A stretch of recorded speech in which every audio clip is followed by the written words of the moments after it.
Te pago R$ 100.000 se conseguir resolver isso. Rodrigo Mendoza, Rio Alto, olhando com desdém para a jovem técnica em informática que ousou se aproximar da mesa onde os executivos mais poderosos de São Paulo discutiam desesperadamente uma crise que poderia destruir tudo que haviam construído. Ele não fazia ideia de que estava fazendo a aposta mais perigosa de sua vida. E que aquela mulher simples, de uniforme azul desbotado e cabelos presos em um rabo de cavalo despretensioso, guardava segredos que fariam seu império de 200 milhões desmoronar como um castelo de cartas em questão de horas. Que você está prestes a descobrir é uma história real que aconteceu no coração financeiro de São Paulo, uma história que nenhum jornal teve coragem de publicar na íntegra, porque envolve esquemas de corrupção bilionários, operações secretas do FBI e uma vingança tão meticulosamente planejada que levou 3 anos para ser executada. Esta não é apenas a história de uma técnica subestimada que surpreendeu seu chefe arrogante, é a história de como a arrogância corporativa brasileira se tornou presa fácil para uma das operações de inteligência mais sofisticadas já realizadas em território nacional. Hoje vou te contar como Rodrigo Mendoza, um dos empresários mais respeitados do setor de tecnologia no Brasil, descobriu da pior forma possível que subestimar pessoas pode não apenas humilhar seu ego, mas literalmente acabar com sua liberdade, sua fortuna e tudo que ele construiu ao longo de 20 anos de carreira. E como uma mulher que todos tratavam como invisível, estava na verdade documentando cada crime, cada esquema ilegal, cada centavo de dinheiro sujo que passava pelas contas da empresa mais moderna de São Paulo, Empire Tech Solutions ocupava os 5 últimos andares do edifício mais imponente da Avenida Faria Lima, com uma vista panorâmica que abraçava toda a cidade de São Paulo como se fosse um reino pessoal de Rodrigo Mendoza. As paredes de vidro fumê refletiam a arrogância de uma empresa que se considerava intocável, e os corredores de mármore italiano ecoavam os passos apressados de funcionários que sabiam exatamente qual era seu lugar na rígida hierarquia corporativa que Rodrigo havia estabelecido com punho de ferro. A empresa havia crescido exponencialmente nos últimos 10 anos, transformando-se de uma pequena startup de desenvolvimento de software em uma das maiores corporações de tecnologia do país, com contratos governamentais milionários e parcerias internacionais que faziam Rodrigo se sentir como um rei moderno comandando um império digital. Cada andar da empresa era projetado para intimidar visitantes e lembrar funcionários de sua posição na cadeia alimentar corporativa, executivos no topo, gerentes no meio e técnicos como Carla Santos lá embaixo, quase no subsolo da consideração. Humana. Rodrigo havia construído sua reputação sendo implacável com concorrentes e impiedoso com funcionários que não atendessem suas expectativas absurdamente altas. Ele usava ternos italianos que custavam mais que o salário anual de seus técnicos, dirigia um Lamborghini amarelo que estacionava sempre nas 2 vagas reservadas para ele e tinha o hábito irritante de tratar qualquer pessoa que ganhasse menos de R$ 50 mil por mês como se fosse mentalmente deficiente. Para Rodrigo, o mundo era dividido em 2 categorias simples: pessoas úteis que poderiam ajudá-lo a ganhar mais dinheiro e pessoas descartáveis que existiam apenas para executar tarefas simples sem questionar ordens. Técnicos em informática definitivamente se enquadravam na 2ª categoria, especialmente mulheres jovens como Carla, que na opinião dele só estavam ali porque leis trabalhistas obrigavam empresas a contratar uma cota mínima de diversidade. Ironia cruel é que Rodrigo havia construído todo o seu império baseado em tecnologia, mas desprezava profundamente as pessoas que realmente entendiam de tecnologia. Para ele, conhecimento técnico era coisa de nerds sem visão de negócios, enquanto o verdadeiro poder pertencia a homens como ele, que sabiam como manipular contratos, subornar funcionários públicos e transformar códigos em montanhas de dinheiro, Através de métodos que preferiam manter longe dos olhos curiosos da Receita Federal, Rodrigo Mendoza tinha 45 anos e a personalidade tóxica de alguém que nunca havia enfrentado consequências reais por seu comportamento. Filho de uma família tradicional paulista, havia herdado não apenas dinheiro, mas também aquela arrogância ancestral que confunde berço privilegiado com superioridade intelectual. Formado em administração pela FGV através de conexões familiares mais do que mérito acadêmico, ele construiu sua carreira pisoteando em qualquer um que considerasse inferior, que na prática significava 90% das pessoas que conhecia. Ele tinha o hábito nauseante de interromper funcionários, no meio de frases, como se o tempo deles fosse menos valioso que o ar que respirava. Gritava com secretárias por erros que ele mesmo havia cometido, humilhava gerentes em reuniões públicas para demonstrar seu poder e tratava técnicos como Carla com aquele desprezo casual que pessoas verdadeiramente narcisistas reservam para quem consideram geneticamente inferiores. Para Rodrigo, mulheres jovens em cargos técnicos eram apenas uma concessão irritante às pressões políticas modernas sobre diversidade no ambiente de trabalho. Carla Santos, por sua vez, tinha 28 anos e havia se tornado uma mestra na arte de ser invisível. Chegava sempre 15 minutos antes do horário, cumpria suas tarefas com perfeição silenciosa e evitava qualquer tipo de confronto ou interação que pudesse chamar atenção indesejada. Usava roupas simples, sem maquiagem, e tinha desenvolvido uma habilidade sobrenatural de se tornar praticamente transparente sempre que Rodrigo aparecia nos corredores gritando com alguém. Mas por trás daquela fachada de técnica submissa e invisível, Carla guardava segredos que fariam qualquer executivo corrupto perder o sono permanentemente. Ela observava tudo com olhos treinados para detectar inconsistências, documentava cada conversa suspeita que ouvia por acaso nos corredores e havia desenvolvido um mapeamento completo de todas as atividades ilegais da Empire Tech que Rodrigo imaginava estar escondendo perfeitamente. Enquanto Rodrigo a via como uma funcionária descartável que mal merecia seu salário de R$ 3.000 mensais, Carla o estudava como um predador. Estuda sua presa, anotando cada fraqueza, cada padrão comportamental, cada momento de vulnerabilidade que poderia ser explorado no momento certo. A diferença entre eles não era apenas de classe social ou poder financeiro. Era a diferença entre alguém que subestima o mundo ao seu redor e alguém que observa esse mesmo mundo com a precisão mortal de um franco atirador esperando a oportunidade perfeita para disparar. Era uma terça-feira cinzenta de julho, quando o pesadelo de Rodrigo começou às exatas 14:47 min. Ele estava em sua sala, no 42º andar, admirando sua vista panorâmica de São Paulo, enquanto falava ao telefone com um político que acabara de receber uma propina de 2 milhões disfarçada de consultoria em modernização digital, quando sua secretária Mariana entrou correndo, com uma expressão de pânico que ele nunca tinha visto antes. "Senhor Rodrigo, temos uma emergência", ela gritou, esquecendo completamente do protocolo que exigia que ela pedisse permissão antes de falar. "O sistema foi invadido. Todos os servidores estão comprometidos." A princípio, Rodrigo não conseguiu processar a informação. Em sua mente narcisista, Empire Tech era intocável, protegida pelos melhores sistemas de segurança que o dinheiro podia comprar, blindada por firewalls que custaram mais de 5 milhões para implementar. Mas quando desceu correndo para o centro de comando tecnológico da empresa, a realidade o atingiu como um soco no estômago. Dezenas de monitores exibiam a mesma mensagem ameaçadora: "Sistema comprometido. Todos os dados foram criptografados. Pagamento de 50 milhões de reais em Bitcoin para recuperação."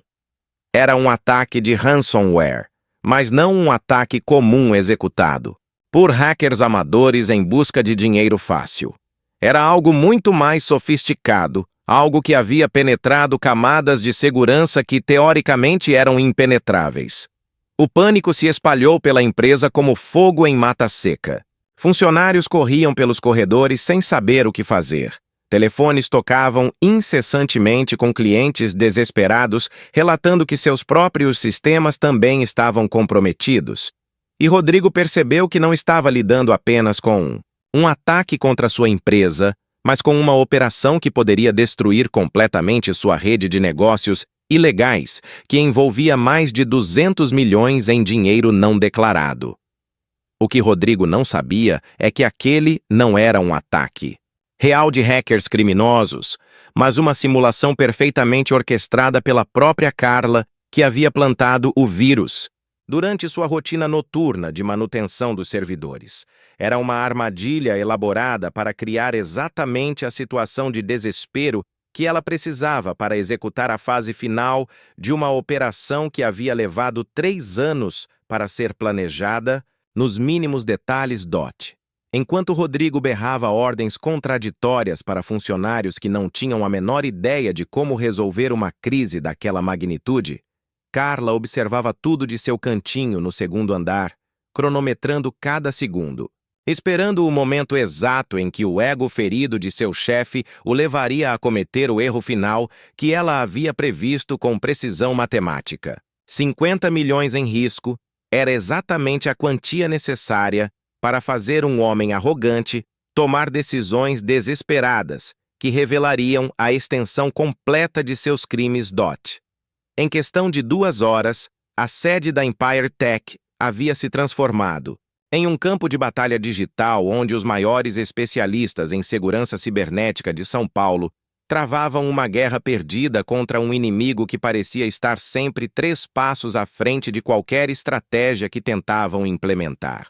Rodrigo havia ligado para todos os contatos em sua agenda, oferecendo qualquer quantia de dinheiro para resolver uma crise que estava ameaçando não apenas sua empresa, mas toda a rede de esquemas de corrupção que ele havia construído ao longo de 2 décadas. Dr. Fernando Silva, considerado o melhor especialista em segurança digital do país, chegou com uma equipe de 10 técnicos e equipamentos que custavam mais que apartamentos de luxo, mas após 4 horas de trabalho intenso, admitiu derrotado que nunca havia visto um ataque tão sofisticado. Quem fez isso conhece nossos sistemas melhor que nós mesmos, ele murmurou para Rodrigo, limpando o suor da testa. É como se tivessem acesso interno há anos, mapeando cada vulnerabilidade, cada protocolo de segurança.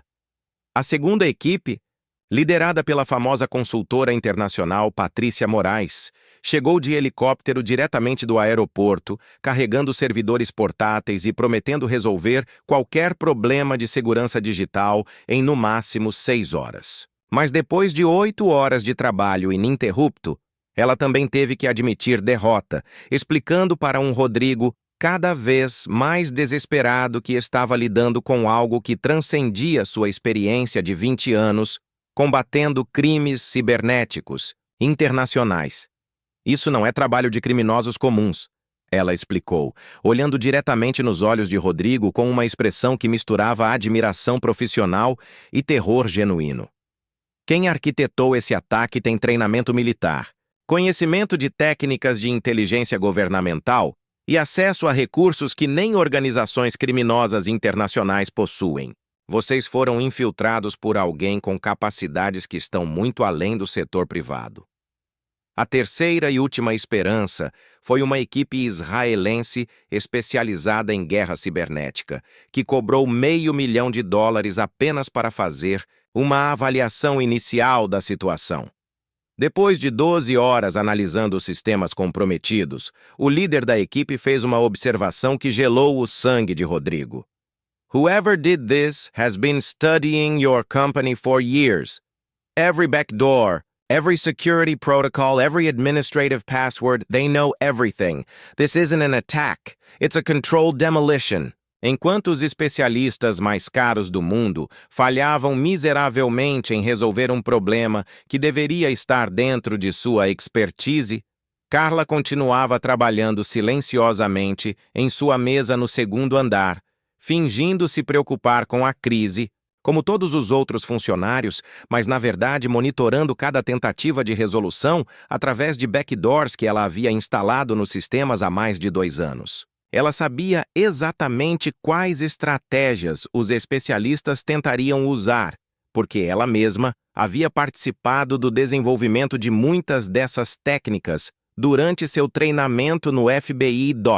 Eram quase 11 horas da noite de uma quarta-feira que havia se tornado o pior dia na vida de Rodrigo Mendoza, quando ele finalmente atingiu o ponto de desespero que Carla havia previsto com precisão cirúrgica. Cercado pelos destroços de sua arrogância, sentado em uma sala de reuniões que cheirava a suor frio e derrota, ele observava dezenas de especialistas renomados admitirem que estavam lidando com algo muito além de suas capacidades profissionais.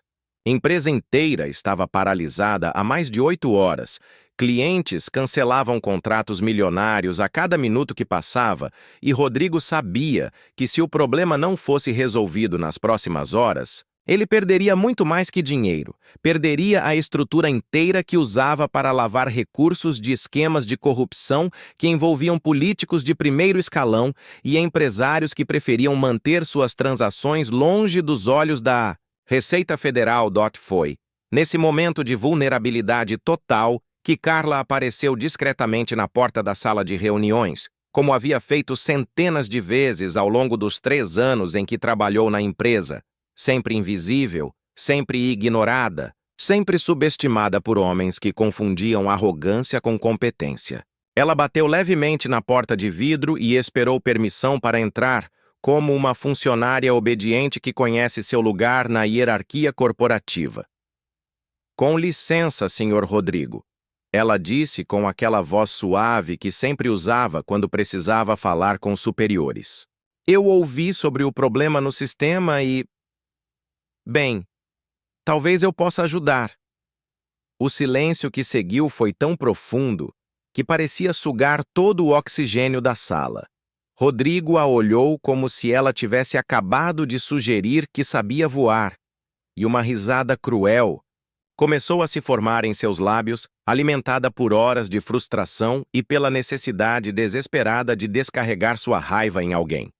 "Você pode ajudar?" ele repetiu, sua voz carregada de todo o desprezo que havia acumulado em 45 anos de vida privilegiada. "Uma técnica de informática acha que pode resolver um problema que os melhores especialistas do mundo não conseguiram?"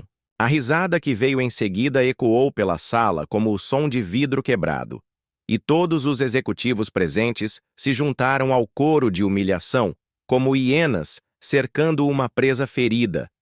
Foi então que Rodrigo fez a proposta que selaria seu destino. "Sabe de uma coisa, Carla? Eu te pago $100 mil se você conseguir resolver isso. R$ 100 mil, mais de 2 anos do seu salário. Mas quando você falhar miseravelmente, quero que se lembre desse momento e nunca mais ouse interromper uma conversa."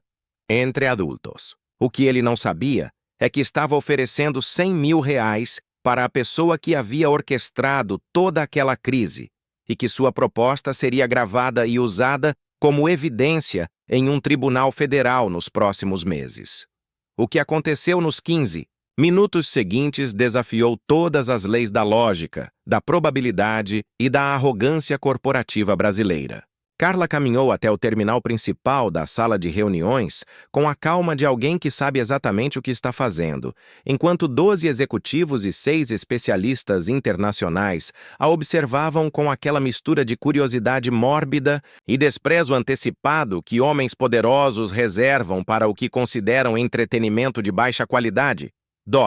Rodrigo havia se recostado em sua cadeira de couro italiano, cruzado os braços e preparado aquela expressão de satisfação sádica que sempre exibia quando estava prestes a humilhar um funcionário publicamente. Ele já imaginava as piadas que faria nos próximos meses sobre aquela técnica idiota que achou que podia resolver em 15 minutos o que especialistas não conseguiram em 10 horas, e mentalmente ensaiava o discurso de demissão que daria para ela na manhã seguinte. Mas, quando Carla colocou os dedos no teclado, algo extraordinário começou a acontecer. Suas mãos se moviam com uma velocidade e precisão que hipnotizava qualquer um que entendesse minimamente de programação, digitando códigos complexos como se estivesse tocando uma sinfonia que apenas ela conseguia ouvir. Linha após linha de comando aparecia na tela em sequências que os próprios especialistas presentes não conseguiam acompanhar, como se ela estivesse conversando diretamente com o sistema em uma linguagem que transcendia a programação convencional. Em 5 minutos, o primeiro servidor foi desbloqueado. Em 8 minutos, metade do sistema estava restaurado. Em 12 minutos, todos os dados estavam acessíveis novamente. E em exatos 15 minutos, como se estivesse seguindo um cronômetro interno, Carla havia não apenas resolvido completamente o problema que havia paralisado a empresa por mais de 10 horas, mas também implementado melhorias de segurança que tornavam o sistema mais eficiente do que era antes do ataque.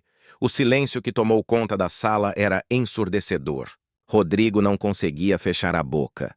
Os especialistas olhavam uns para os outros com expressões que misturavam incredulidade e humilhação profissional, e Carla permanecia ali, com as mãos ainda no teclado, esperando pacientemente que alguém processasse o que acabara de presenciar. Ela havia acabado de realizar o impossível com a mesma naturalidade de quem resolve uma equação de primeiro grau, e agora observava a implosão do ego de homens que haviam passado a vida inteira acreditando que competência era proporcional ao tamanho da conta bancária. Como você fez isso? Foi a primeira frase que Rodrigo conseguiu formar depois de quase 2 minutos de silêncio absoluto.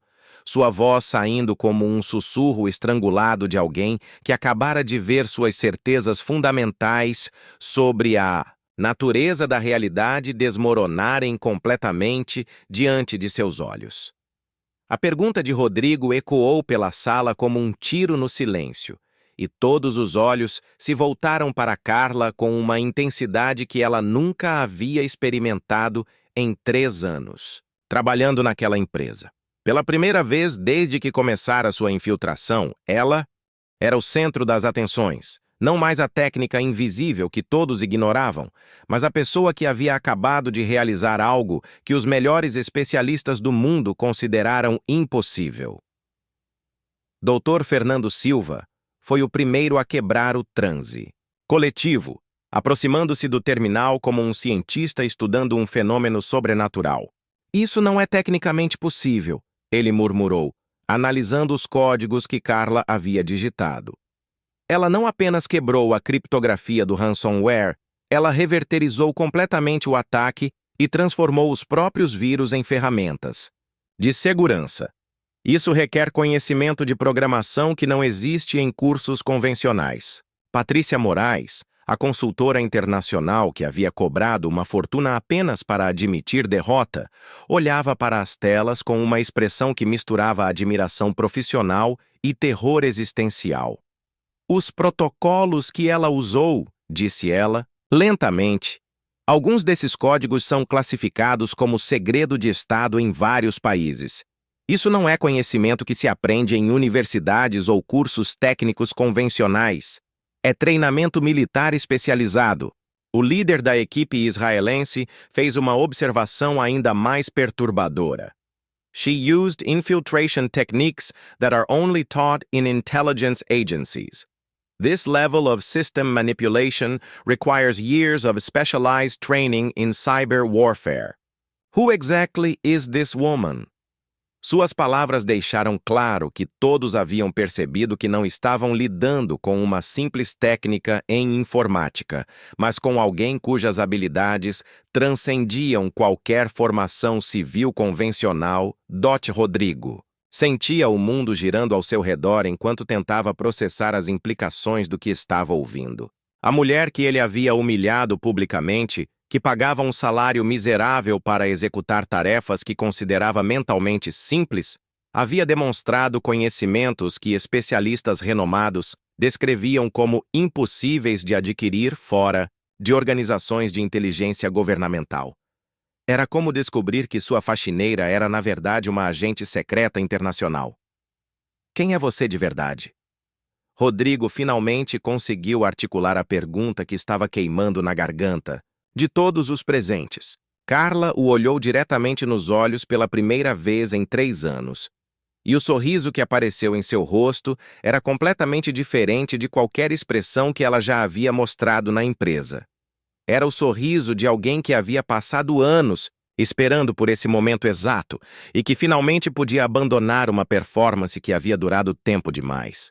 Essa é uma excelente pergunta, Sr. Rodrigo, ela respondeu, sua voz agora carregada de uma autoridade que nenhum funcionário jamais havia usado para se dirigir ao todo-poderoso CEO da Empire Tech. E eu acho que chegou a hora de você descobrir a resposta. O que Carla fez em seguida foi algo que nenhuma pessoa naquela sala jamais esqueceria pelo resto de suas vidas. Ela calmamente abriu sua bolsa. A mesma bolsa simples que carregava há 3 anos, que todos sempre ignoraram como mais um acessório de uma funcionária irrelevante. E retirou uma carteira de couro preta que brilhou sob as luzes da sala de reuniões, como se fosse feita de material extraterrestre DOT. Quando ela abriu a carteira e segurou o distintivo dourado para que todos pudessem ver, o tempo literalmente parou. Agent Carolina Mendes, FBI Cyber Division, ela disse com uma voz que ecoou pela sala como uma sentença de morte. Estou trabalhando undercover há 3 anos documentando as atividades ilegais da Empire Tech Solutions como parte da Operação Clean Code, uma investigação conjunta entre FBI, Polícia Federal Brasileira e Receita Federal. Rodrigo sentiu suas pernas falharem e teve que se apoiar na mesa para não desmoronar completamente. O distintivo do FBI que Carla, ou Carolina, segurava em suas mãos não era apenas um pedaço de metal dourado, era a materialização física de todos os seus piores pesadelos. A prova concreta de que sua vida havia sido uma ilusão cuidadosamente construída e que ele havia passado 3 anos sendo observado por alguém treinado para detectar exatamente o tipo de crime que ele cometia, diariamente. Isso não pode ser real, ele sussurrou, sua voz saindo como um gemido de animal ferido. Você é brasileira? Trabalha aqui há 3 anos. Eu verifiquei suas referências, seus documentos. Carolina sorriu novamente, mas agora era o sorriso frio de um predador que finalmente podia revelar suas presas para uma presa que não tinha para onde fugir. Meus documentos são reais, Sr. Rodrigo. Carolina Mendes é meu nome verdadeiro, filha de pai americano e mãe brasileira, cidadania dupla formada em ciência da computação pela MIT e posteriormente treinada pela FBI Academy em Quântico. Carla Santos foi uma identidade criada especificamente para esta operação, completa com histórico acadêmico falsificado e referências profissionais plantadas. Cada palavra que ela pronunciava era como uma martelada no caixão da liberdade de Rodrigo Dott. Os especialistas presentes na sala olhavam uns para os outros com expressões que misturavam choque e admiração profissional. Dr. Fernando Silva murmurou. Por isso ela conseguiu resolver em 15 minutos o que não conseguimos em 10 horas. Ela não estava resolvendo o problema. Ela estava desfazendo algo que ela mesma havia criado. A realização de que haviam sido completamente enganados por uma operação de inteligência internacional começava a se instalar na mente de todos os presentes. Dott Patrícia Moraes fez uma pergunta que estava na cabeça de todos. Se você é agente do FBI, por que trabalhou 3 anos como técnica em informática mal paga? Qual é o objetivo real dessa operação? Carolina olhou diretamente para Rodrigo antes de responder. E seu olhar carregava 3 anos de raiva contida por ter que fingir submissão diante de um homem que ela sabia ser um criminoso. O objetivo, SRA. Moraes, era documentar completamente uma rede internacional de lavagem de dinheiro que movimenta mais de 500 milhões de dólares anualmente através de contratos governamentais fraudulentos, subornos sistemáticos e evasão fiscal em escala industrial. E depois de 3 anos coletando evidências, Posso afirmar que a missão foi completamente bem-sucedida. O que Carolina revelou nos minutos seguintes foi uma operação de inteligência tão complexa e abrangente que fez todos os presentes na sala compreenderem que haviam sido peças de um jogo muito maior do que suas mentes conseguiam inicialmente processar. Durante 3 anos, fingindo ser uma técnica submissa e invisível, ela havia mapeado meticulosamente cada aspecto das operações ilegais da Empire Tech, construindo um dossiê que incluía não apenas Rodrigo, mas uma rede de corrupção que se estendia até os mais altos escalões do governo brasileiro. Operação Clean Code foi iniciada quando agências americanas detectaram transferências suspeitas de mais de 200 milhões de dólares de contas brasileiras para paraísos fiscais, todas passando através de empresas de tecnologia aparentemente legítimas. Carolina explicou com a precisão fria de alguém recitando um relatório oficial. A Empire Tech foi identificada como o centro neurálgico dessa operação, mas precisávamos de evidências internas para construir um caso sólido. Ela caminhou até uma das telas da sala e começou a projetar documentos que fez todos os executivos presentes empalidecerem instantaneamente. Contratos falsificados, e-mails comprometedores, registros de transferências bancárias, gravações de conversas telefônicas, 3 anos de evidências organizadas com a precisão metodológica de uma operação militar. Cada reunião que vocês fizeram, cada ligação suspeita, cada centavo de dinheiro sujo que passou por esta empresa, foi documentado e está sendo compartilhado simultaneamente com a Polícia Federal, Receita Federal, Ministério Público e Department of Justice. Americano. Rodrigo observava sua vida desmoronar em tempo real nas telas ao seu redor. Conversas que ele imaginou serem privadas, decisões que tomou sozinho em seu escritório, negociações que conduziu pensando estar protegido pela discrição e poder, tudo estava ali, organizado cronologicamente como evidência em um caso federal que provavelmente resultaria em décadas de prisão. Você gravou tudo, ele disse, não como uma pergunta, mas como a constatação horrorizada de alguém percebendo a extensão de sua própria destruição. Não apenas gravei, Sr. Rodrigo. Documentei cada crime cometido nesta empresa nos últimos 3 anos, incluindo subornos a 17 políticos diferentes, evasão fiscal de mais de 150 milhões de reais, lavagem de dinheiro através de contratos governamentais fictícios e fraudes que afetaram diretamente mais de 200 empresas brasileiras. Carolina falava como se estivesse lendo uma lista de compras, mas cada item representava anos adicionais de cadeia para o homem que havia passado 3 anos a humilhando. O Dr. Fernando Silva fez uma pergunta que demonstrava o quanto a situação havia transcendido suas expectativas profissionais. Se você tinha todas essas evidências há tanto tempo, por que não prendeu ele antes? Por que continuar a operação por 3 anos?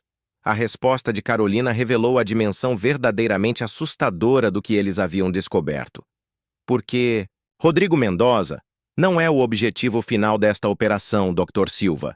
Ele é apenas um nó em uma rede que inclui senadores, ministros, juízes federais e empresários que movimentam bilhões através de esquemas similares.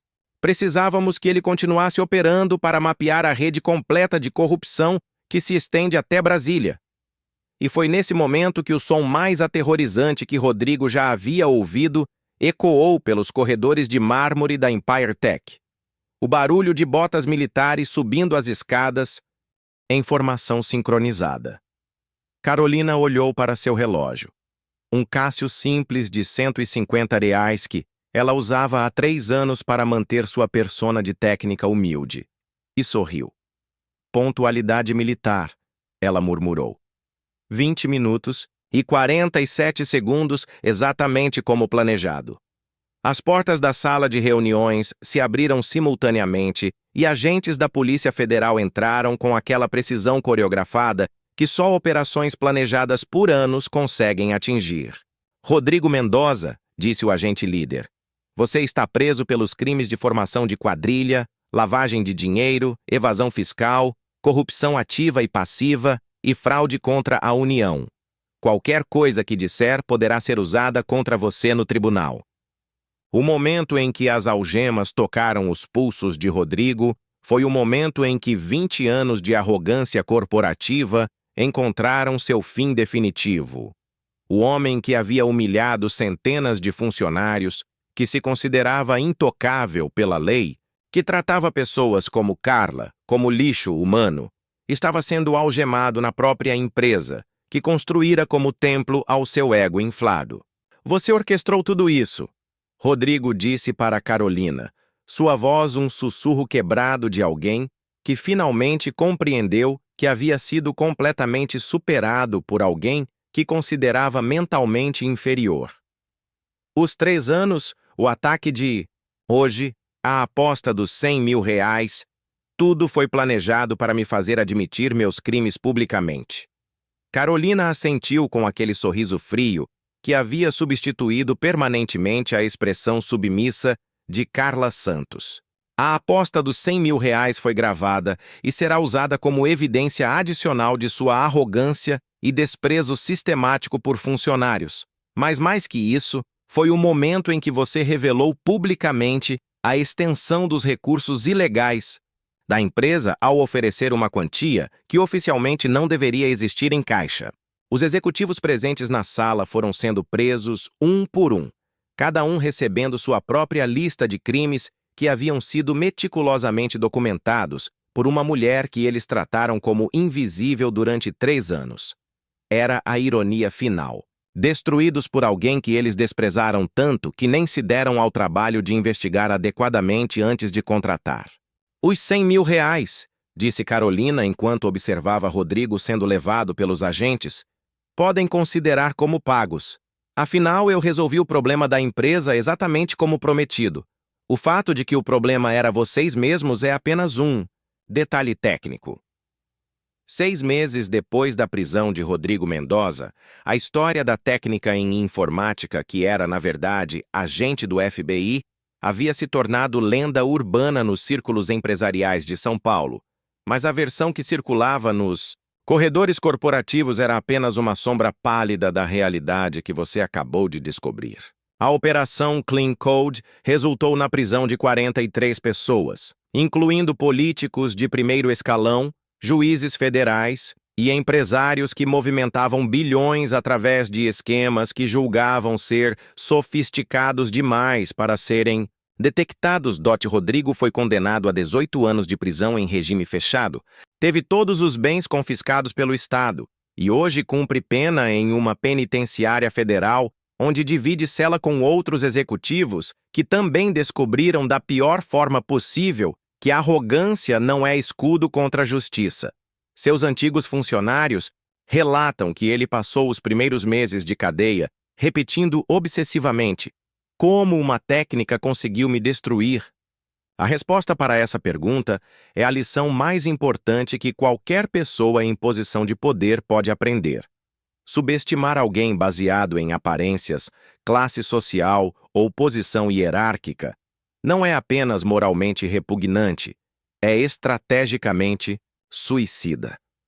Rodrigo tratou Carolina como lixo humano por 3 anos, sem nunca se dar ao trabalho de realmente investigar quem ela era, porque sua arrogância o cegou para a possibilidade de que pessoas inferiores pudessem representar qualquer tipo de ameaça real. Mas a lição vai além da queda individual de um CEO corrupto. Esta história expõe uma verdade sombria sobre como funciona o poder no Brasil. Quantos Rodrigos existem por aí, humilhando funcionários, tratando pessoas como objetos descartáveis, construindo impérios baseados em corrupção e acreditando que são intocáveis? Quantas Carolinas estão observando, documentando, esperando o momento certo de agir? A Empire Tech foi completamente desmantelada, seus ativos foram leilões para ressarcir empresas que foram fraudadas, e o prédio na Faria Lima hoje abriga uma ONG que oferece cursos gratuitos de programação para jovens de baixa renda. É uma ironia poética. O templo da arrogância corporativa transformado em símbolo de oportunidade para exatamente o tipo de pessoa que Rodrigo desprezava. Carolina. Mendes recebeu a mais alta condecoração do FBI por operações undercover e hoje trabalha treinando outros agentes em técnicas de infiltração de longo prazo. Em entrevistas que concedeu após o fim da operação, ela sempre faz questão de mencionar que a arrogância dos alvos é o que torna possível operações de 3 anos. Quando alguém te considera inferior demais para representar uma ameaça, você se torna invisível. E invisibilidade é o superpoder mais poderoso que um agente pode ter. A pergunta que fica é: quantas pessoas você trata como invisíveis em sua vida? Quantas vezes sua própria arrogância pode estar criando pontos cegos que outras pessoas poderiam explorar? Porque a diferença entre ser Rodrigo ou Carolina nesta história não está no dinheiro que você tem ou na posição que ocupa, está na forma como você trata pessoas que considera estar abaixo de você. Se esta história te fez repensar a forma como você enxerga e trata pessoas ao seu redor, se ela te mostrou que aparências podem ser literalmente fatais quando se transformam em arrogância sistemática, deixa um like neste vídeo e se inscreve no canal para mais histórias reais sobre como a justiça encontra formas criativas de alcançar pessoas que se consideram acima da lei. E nos comentários eu quero saber: você já vivenciou situações onde alguém te subestimou completamente e depois se arrependeu amargamente? Escreve: nunca subestime ninguém. Se você entendeu que tratar pessoas com respeito não é apenas questão moral, é questão de sobrevivência em um mundo onde nunca sabemos quem realmente estamos enfrentando.